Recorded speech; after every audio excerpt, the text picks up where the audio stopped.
ayo kita bantu sesama kita, karena mereka juga makhluk hidup yang perlu makan.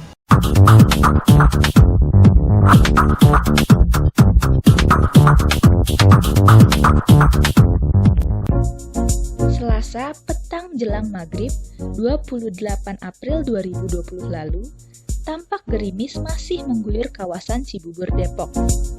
Di sisi ruas jalan Transyogi, seorang wanita muda dan beberapa kerabatnya terlihat sibuk membagikan nasi kotak kepada warga sekitar, driver ojol, dan pejalan kaki. Sosok wanita cantik itu adalah Rani Anggraini Safitri, seorang sosialita yang punya hobi berbagi. Membagikan nasi kotak jelang berbuka puasa di saat Ramadan ini dilakukan Rani bukan karena adanya pandemi COVID-19. Kegiatan amal itu sudah rutin dilakukannya sejak beberapa tahun terakhir ini.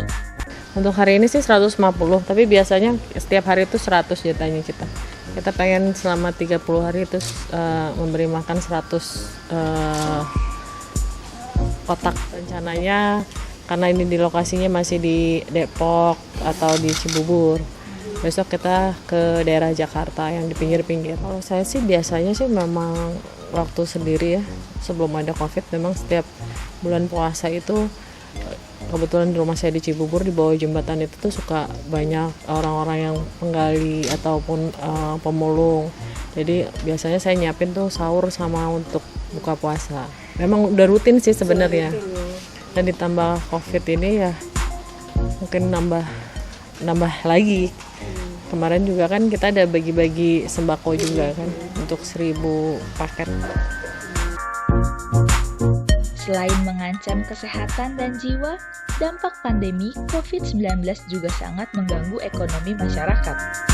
Kondisi inilah yang membuat Rani tergugah untuk menolong sesama. Kalau seandainya untuk terserang COVID kan ada 2, baik itu bisa sembuh kembali ataupun dia akan meninggal.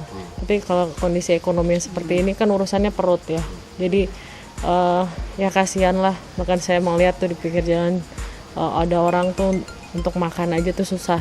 Makanya saya juga ngomong sama anak-anak saya gitu, kita bersyukur di depan kita masih bisa memilih makanan apa yang mau kita makan, ada pilihan. Bahkan mereka untuk makan aja dalam kondisi saat ini tuh kesulitan gitu. Rani berharap musibah nasional ini cepat berakhir. Dia juga menghimbau kepada siapa saja yang memiliki kemampuan untuk menolong sesama di masa sulit ini.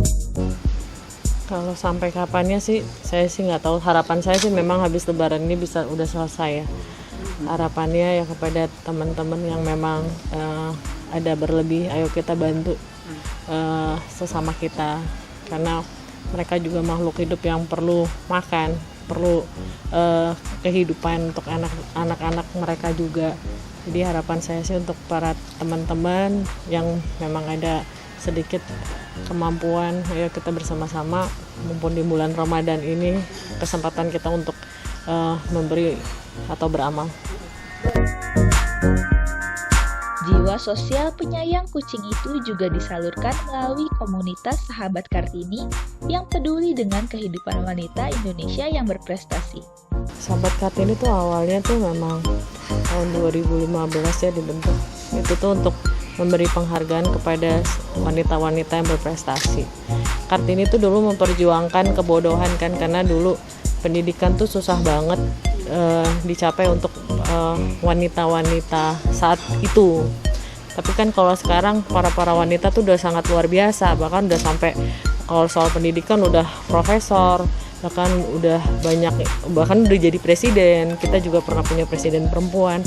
Maka saat itu Sahabat Kartini kita justru memberikan penghargaan kepada wanita-wanita atau perempuan-perempuan yang sudah berprestasi, seperti itu di bidang kesenian. Waktu itu kita Aminah Cendrakasih, Bule Lasari, Tante Titi Puspa, atau juga di bidang atlet yang dulu dia pernah juara, tapi kehidupannya ini saat ini tuh sangat memprihatinkan. Baik itu juga kita tokoh pendidikan perempuan seperti Bumin, pluralisme seperti Ibu Sinta Nuriyah. Jadi memang kita memberikan penghargaan kepada Kartini-Kartini yang mempunyai prestasi di bidang-bidangnya waktu itu. Asal muasalnya sahabat Kartini seperti itu.